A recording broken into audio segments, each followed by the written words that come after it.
The importance of feedback in game development, I would say it's super important. It's the only way how to get clients, and it's the exact thing to do is to act according to feedback. It's so underrated and it's most crucial for your business to succeed and be sustainable. I made a really cool shooting game with kids. There's this main character that is built from children's drawings, but I programmed him to turn around really fast and shoot bullets. So girlfriend said, "Don't make so aggressive game. There is war refugees here. They don't like it." Doesn't matter the war refugees, right? But the feedback is the character is too aggressive. But it took me like 5 months to tune down the aggression of the whole business. The whole business was focused on this aggressive character breaking through, but people want loving atmosphere. They don't want fights, right? Even though the fights are fun, we pretty much do them as a business at that point. We now need to tune down the aggression of the whole business, and it takes like half of a year, right? But I managed to do that, and now it's so much more wanted, the business.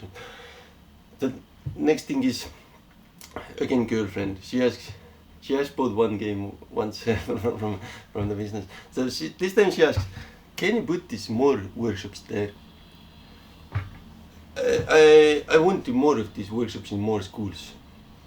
And I'm like, I'm so full. I'm running around and barely managing the 2 schools. But I didn't have any goals for the workshops, any plans. But now I put a smaller goal, at least sustain these 2 workshops. So this already helped. Like, I didn't plan to continue those even, right? So, and now it's like solved almost. Just always I'm trying to listen to the feedback, and it works so well with students in school also. So I made this experiment. The kid says what he wants, and I program it. Do they like it or not? And yes, one boy really liked it, and he started to use that method to make games, right? So he says, "Now I make this," and he already speaks like in programming language almost. So I make this, and then he says like, "Now I want the game to also have this pausing system that you can pause the whole thing." And so I searched, and we searched together the Game Maker manual, and there it says you need to code yourself and create file input output. And I said it's too big. It once had that system, but it says don't use it. You need to program yourself. You need to learn how to program yourself. So, but we managed to port his game to my webpage so he can access it from his home computer also, just by entering the link. So he asked it. So sometimes they ask for really big things, and the aim of the workshop is to teach him to program, right? So he doesn't know that. He thinks that now he's using this way of programming, right? He says what he wants, the teacher puts the code, right? But he doesn't know that he's actually learning about programming, right? He doesn't know the goal of the business. But the goal of the business is to teach them how to make games, right? But he just wants these big games, right? So I really used this method, and then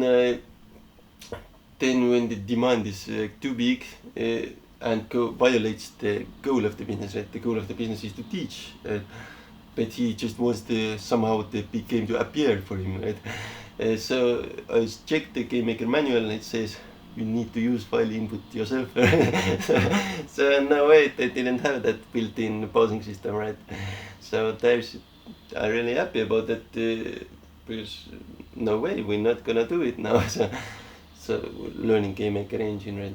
Yeah. So, but what I wanted to say is like this method of programming, right? Because the client asks for so the feedback, right? Yes, let's do this way of programming, right? So yeah, while listening to feedback and making plans according to feedback, yes. This I hope will sustain the whole thing.